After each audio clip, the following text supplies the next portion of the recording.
everybody, Gannon here, back with another Star Trek video. Today we're actually going to be doing a first impressions video for Star Trek Prodigy. I just got done watching the episode and then I recorded this video and then my camera decided to act up. So now we're recording it again, but it's fine. It'll probably turn out better this time now that we've had a little bit of a practice. Basically, after watching this, I was incredibly impressed. This is the first time that Alex Kurtzman and the boys have thoroughly impressed me, where I received something that actually went beyond any expectations I could have had. Because I was thinking like, okay, when I heard about this being announced, another cartoon, and then also it's a kid's show. So like, is this really made for me? Am I really going to be digging this? And then I watched the episode and then I was like, oh my god, did I just watch a movie? This show is beautiful. This is crazy how good the visuals for this show look. I genuinely feel at times like I'm watching a movie. This is crazy. For a kid's show and a cartoon, they are really putting in the dollars because the scenes, the planet, the freaking prison colony, dude. This is contradictive, but the freaking prison colony was gorgeous, dude. Something that's supposed to be kind of bleak and depressing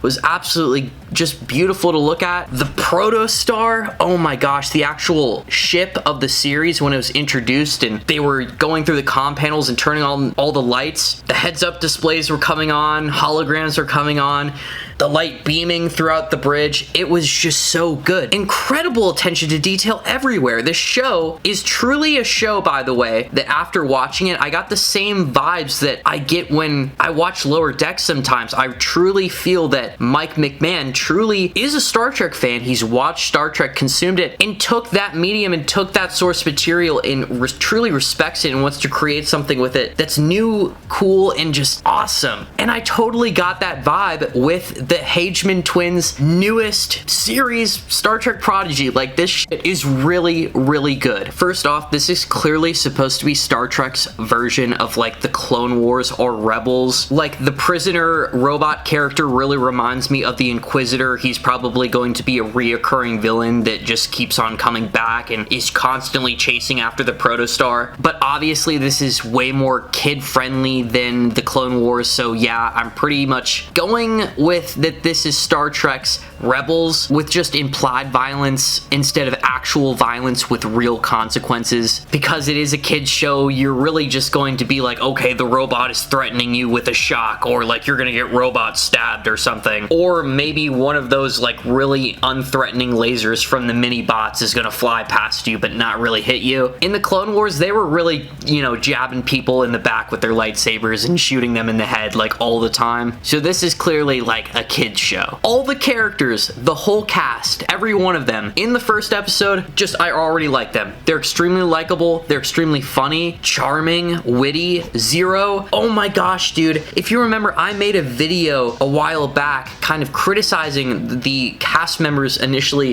when they were revealed. I was like, I don't want to like bag them too much, but they are kind of looking not too Trek-like for me. Like, at the time, I was kind of looking at the robot character and I was like, are robots, droids really appropriate for Star Trek? But then the Hageman twins were like, oh, Gannon, you're stupid. We were trolling you. We're playing that 5D dimensional chess. It was a medusan the whole time. Zero is a medusan. The non-corporeal energy being that showed up in the TOS in the episode is there in truth no beauty. It's the episode where like Spock actually looks at a medusan and almost dies. The only thing I will say though is I do not personally like how Janeway EMH looks. I would like him to be more reminiscent of the TOS Tellarites. I just think that the TOS Tellarite and Andorian design should really not be changed, honestly. They're so simple. I really like how they were portrayed in Lower Decks. Janeway EMH looks a little bit weird to me as a Tellarite, but it's not something that's going to bother me. Like, I really don't care that much. If we have the right to re-envision the Klingons in some series, we should have the right to re-envision the Tellarites and make them look a little bit different. But that being said, why is Janeway EMH just like in in the Delta Quadrant. I really want to understand, are they really able to ferry over species just casually? Like, if Starfleet really was able to go to the Delta Quadrant,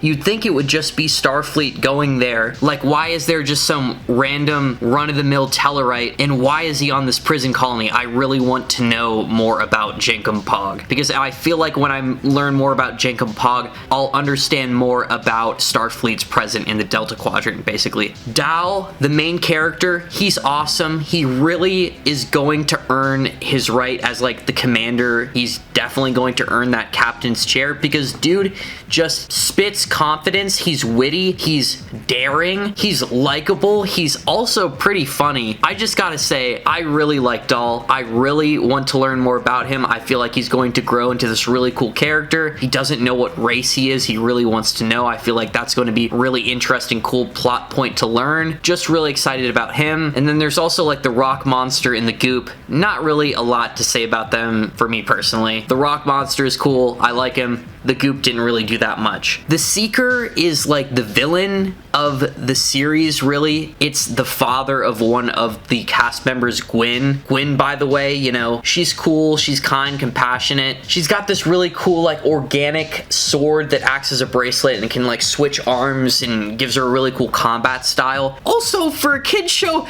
the combat choreography, fire. What was that, bro? Like, why was that actually so good with the sound effects and the cling and the clang? Excellent, Hageman Twins. Excellent. You guys are awesome. I knew you guys wouldn't disappoint. This is really good. Speaking of the Seeker, I'm sorry, I'm getting off track. The Seeker has this robot. He is like the overseer, and he makes sure everybody is doing their work and is properly enslaved. That thing is crazy. And I was talking a little bit before how my first impressions of the Medusan made it seem like un-Trek-like, but dude, this robot is a little bit un-Trek-like. This thing is super intelligent, giving me huge General Grievous vibes, and it takes off its jacket and it's just crazy. It looks like it's a super weapon, and it has like a really like crazy rail rifle that honestly looks like it could take out a shuttlecraft. It looks a little bit un-Trek-like, to be honest with you. I've never seen anything this advanced in Trek before, but I don't care. It's really cool, and obviously it's meant to be a robot that's intelligent enough to be like a reoccurring character that's on the chase. So it is completely okay with me. The Protostar looked amazing inside and out. Beautiful. The phasers, oh my god, 10 out of 10 on the Protostar. I cannot wait to see more of that shit. I just hope that space isn't too colorful like it was in the ending scene all the time. There was this scene when it was just like pink, purple, and blue. Like, you'd see no black at all. It was just pure nebula, and it was almost blinding. Like, it was really pretty for a good half a second, and then it was kind of wearing my eyes down. So I really hope to be seeing some simple just blackness in stars pretty soon. Also, I would like to finish this up talking a lot about the Janeway EMH, but unfortunately there's really not much to say. That is my only other criticism, and it's not even really a big one, is that the Janeway EMH introduction is really nonchalant. They played a little bit of a Star Trek tune, but it wasn't really super wholesome or impactful. I understand that it is truly an EMH of Janeway and is not Janeway, but you are kind of bringing back Janeway's image in a way by having Kate Mulgrew voice act this character.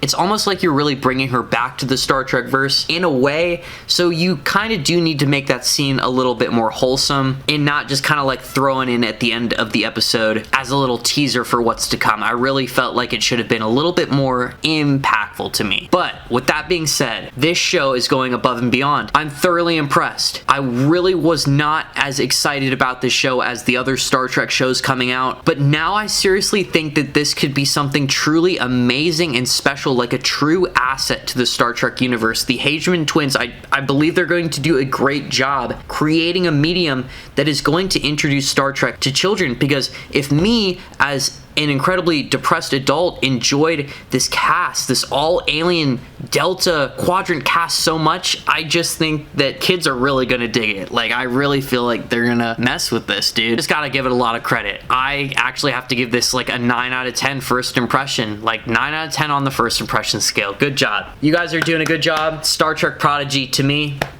this shit I'm excited for. I'm gonna watch this. I'm really excited for it. I'm gonna watch every episode, and I feel like I'm just gonna enjoy every second of it. But what did you guys think? Those were my first impressions, but I really want to know what you guys think of this. Like, this is really the first time they're truly making Star Trek content for children. Tell me what you guys think down in the comments below. Are you a hater? Are you a Star Trek Prodigy stan now? If you are enjoying the content that you see on the channel, I would be very flattered if you were to subscribe. And with all that being said, I'm gonna have to see y'all in the next one. Peace.